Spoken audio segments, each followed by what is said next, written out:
जब हम market volatility में एक डाइवर्सिफाइड पोर्टफोलियो बनाने की बात करते हैं तो निवेशक सवाल पूछते हैं कि मल्टी एसेट एलोकेशन से डाइवर्सिफाइड पोर्टफोलियो करें या फिर एक फ्लेक्सी कैप फंड से डाइवर्सिफाइड पोर्टफोलियो करें।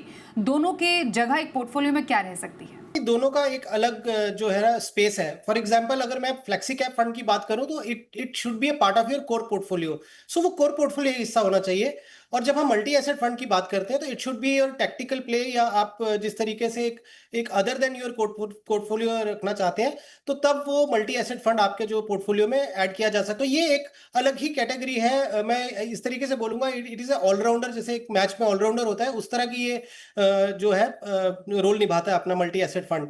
नाउ अगर आप डाइवर्सिफिकेशन की बात करें ओवरऑल पोर्टफोलियो लेवल पे, तो ये आपके पोर्टफोलियो का मे बी 5% 7% के आसपास की जो रेंज है, वो उस एलोकेशन में फिट होता है। बट यहीं पे ही अगर कोई रिटायरमेंट एज की तरफ आते हैं या बहुत कंजर्वेटिव इन्वेस्टर हैं जिनको डायरेक्टली इक्विटी फंड्स का एक्सपोजर बहुत ज्यादा नहीं चाहिए, तो फिर मल्टी एसेट फंड या बैलेंस एडवांटेज फंड उनके कोर पोर्टफोलियो का हिस्सा बन सकते हैं।